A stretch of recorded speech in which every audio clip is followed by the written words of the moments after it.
जोधपुर नामक एक राज्य में एक राजा रहते थे जिनका नाम चेतन था। वह एक सुंदर और युवा राजा थे। उनके राज्य का विस्तार बड़ी तेजी से हो रहा था, लेकिन उन्हें एक अजीब समस्या का सामना करना पड़ रहा था। राज्य में एक बहुत ही सुंदर स्त्री जो बला की खूबसूरत थी। उसका पूरा बदन पंखुड़ियों की तरह था, लेकिन वो सम्मोहन में बड़ी कुशल थी। वह लोगों को पहले सम्मोहित करती थी, फिर उसके साथ पूरी रात संभोग करती थी और उन्हें रात भर अपने जिस्म से लिपटाए रखती थी। और जब व्यक्ति पूरी तरह से उसके बस में हो जाता था, तो उनका सारा धन संपत्ति लूट कर चली जाती थी। उसने न सिर्फ इस राज्य में बल्कि कई राज्यों में अपना जादू चला रखा था। वह स्त्री अपनी आंखों से सम्मोहित करके लोगों से कुछ भी काम करवाती थी। राज्य में चोरी, लूटपाट और खून आम बात हो गई थी, लेकिन अभी तक उस स्त्री का कोई पता नहीं लगा पाया था, ना ही ठीक से उसके बारे में कोई बता पा रहा था। आए दिन राजा के सामने कोई ना कोई याचना लेकर राजमहल आता था। राज्य में चर्चा थी कि उस स्त्री का अंतिम शिकार राजा होगा, क्योंकि अब वो राजा को सम्मोहित करके वो राज्य की महारानी बनना चाहती थी। तब से राजा की सुरक्षा और भी बढ़ा दी गई। एक दिन एक भाई अपनी बहन के साथ राजमहल में आया। उन दोनों की हालत बहुत खराब थी। भाई अपने बहन के माथे पर हाथ रखते हुए आ रहा था। बहन घायल थी और वो जन्म से ही बोल नहीं पाती थी। राजमहल में उसे जाने नहीं दिया गया। सैनिकों ने उसे द्वार पर ही रोक लिया। राजा ने दूर से यह देखा और उन्हें पहले उपचार के लिए राजमहल के उपचार केंद्र में भेजा गया। राजा ने स्वयं उपचार केंद्र जाकर उन्हें देखा। भाई और बहन दोनों रो रहे थे। रोता हुआ भाई बोला कि मैंने बड़ी मुश्किल से इसके विवाह के लिए स्वर्ण आभूषण बनवाए थे, लेकिन वो सम्मोहिनी हमें सम्मोहित करके सारे आभूषण लेकर चली गई। मेरी बहन मुझसे ज़्यादा सतर्क थी। इसने उसकी आंखों में ना देखा, इसलिए जब वो आभूषण छीन रही थी, तब इन दोनों में छीना झपटी हुई और इसकी यह हालत हो गई। राजा ने उस लड़की की ओर देखा। वह मासूम सी लड़की सहमी सी बैठी थी। राजा ने उससे पूछा कि क्या तुमने उसे ठीक से देखा है? उसे पकड़ने में हमारा सहयोग कर सकती हो? तभी उसका भाई बोला, सरकार, यह जन्म से ही गूंगी है, बोल नहीं सकती। राजा ने उससे पूछा, तुम्हारी बहन का क्या नाम है? वो बोला, सरकार, इसका नाम भूमि है और मेरा रोशन है। राजा उस समय वहाँ से चला गया, लेकिन उस मासूम लड़की का चेहरा और रोना उसकी आंखों में घूमता रहा। सांझ को राजा फिर उपचार केंद्र गया। वो लड़की और उसका भाई जाने की तैयारी में थे। तभी राजा ने उन्हें जाते देख बोला कि कहाँ जा रहे हैं? राजा अब भी उस लड़की की आंखों में ही देख रहा था। बिल्कुल निर्दोष उसकी आंखों राजा के हृदय को चीर रही थी। बिल्कुल निर्दोष उसकी आंखें राजा के हृदय को चीर रही थी। राजा ने उनसे कहा कि आप दोनों राजमहल के मेहमान बनकर यहीं रहेंगे। राजा की आंखें उस लड़की से हट ही नहीं पा रही थी। वो लोग फिर रुक गए और राजमहल से नहीं गए। रात्रि में राजा लेटा हुआ था और उसे नींद नहीं आ रही थी। तभी रात्रि में ही राजा ने विचार कर लिया कि उसे क्या करना है। सुबह राजा शीघ्र ही उठ गया। उसे बस लड़की को देखना था। वो उसके कक्ष में गया। वहाँ बैठी लड़की ने राजा को देख पहले खुद को संभाला। फिर राजा उस लड़की के पास गया और कहा कि क्या तुम मेरी रानी बनोगी? उसने कहा, ऐसा क्या है तुम में जो मुझे सोने नहीं दे रहा है? उस लड़की की बड़ी बड़ी आंखें अब राजा की आंखों में देखने लगी और राजा को ऐसा लग रहा था जैसे उसे दुनिया मिल गई हो। फिर राजा ने उस लड़की को जोर से पकड़ लिया और अपने सीने से लगा लिया। तभी उसका भाई कक्ष में आया और उसने राजा को अपनी बहन के साथ ऐसी दशा में देखकर उसने कहा, महाराज आप यह क्या कर रहे हैं? तभी राजा ने बोला, तुम्हारी बहन हमको पसंद आ गई है, अब यह हमारी रानी बनेगी। इतना सुनकर उस लड़की ने शर्म से अपनी आंखें झुका ली। फिर राजा ने अपने मंत्रीगण को कहा कि कल ही उनका विवाह होगा और उसका प्रबंध किया जाए।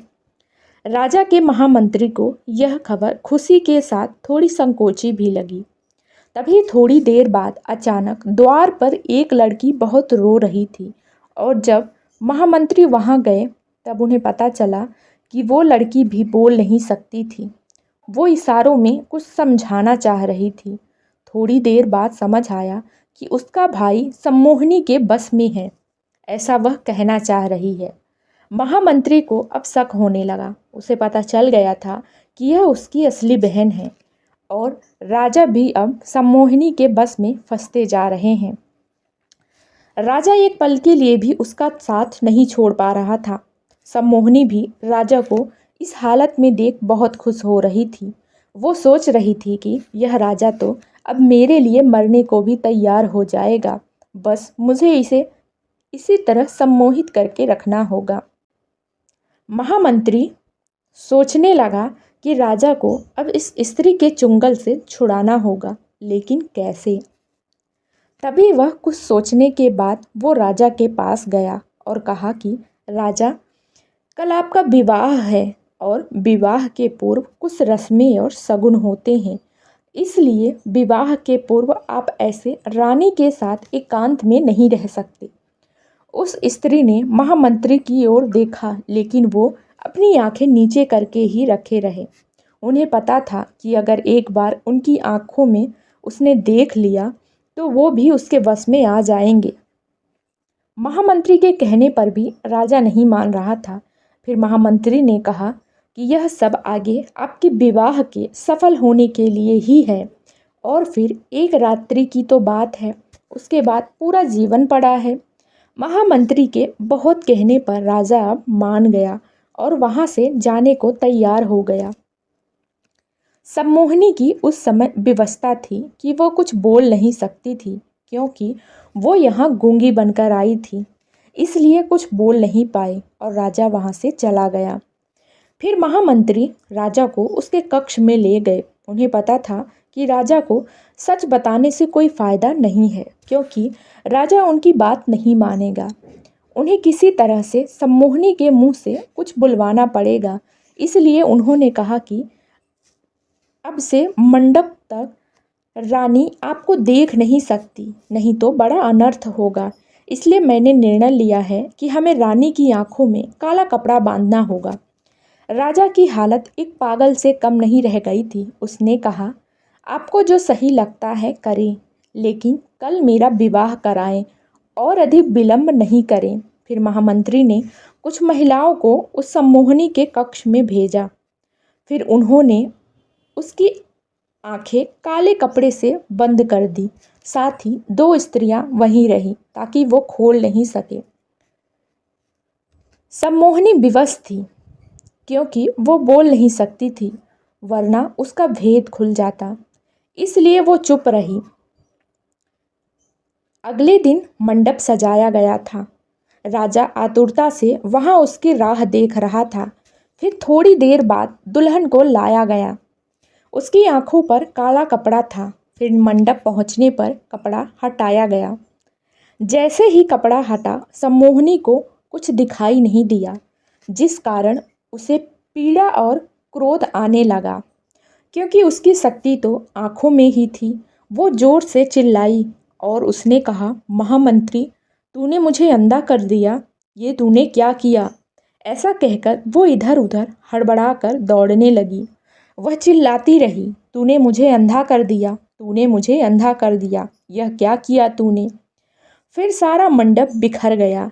राजा भी उसकी वाणी सुनकर जैसे नींद से जाग गया हो और उसका सम्मोहन टूट गया। फिर राजा ने कहा, अच्छा, तो तुम हो वो सम्मोहन वाली औरत, और तुम हमें भी धोखा दे रही थी। सम्मोहिनी को फिर पहरेदारों ने पकड़ा और कारागृह में डाल दिया। राजा ने महामंत्री से पूछा कि आपने यह सब कैसे किया? महामंत्री ने कहा कि उसकी शक्ति उसकी आँखों में थी। मैंने कुछ समय के लिए उसे एक पदार्थ से अंधा किया और उसकी असलियत सामने आ गई। फिर राजा ने उन असली वाली लड़की के भाई को सही सलामत वहाँ लाया और फिर उन दोनों भाई बहनों को धन्यवाद के साथ विदा किया और महामंत्री को भी उन्हें और राज्य को बचाने के लिए धन्यवाद दिया। और फिर राजा का राज्य अच्छी तरह से चलने लगा और राजा भी कुशलपूर्वक अपने राज्य में खुशी खुशी रहने लगे। तो दोस्तों, ये थी हमारी आज की कहानी। उम्मीद करती हूँ हमारी आज की कहानी आपको पसंद आई होगी। अगर पसंद आई है तो वीडियो को लाइक करिए और अगर आप इसी तरह से नई नई कहानियाँ सुनना चाहते हैं तो चैनल को सब्सक्राइब भी कर लें। साथ ही आप बेल आइकन को भी प्रेस करें ताकि इस चैनल पर जब भी कोई नई कहानी डले तो उसका नोटिफिकेशन जो है वो सबसे पहले आप तक पहुँचे और आप इन कहानियों का आनंद प्राप्त कर सकें। तो दोस्तों, इस चैनल को सब्सक्राइब करना ना भूलें और बेल आइकन को प्रेस ज़रूर करें ताकि मेरे नेक्स्ट कहानी का नोटिफिकेशन सबसे पहले आप तक पहुँचे।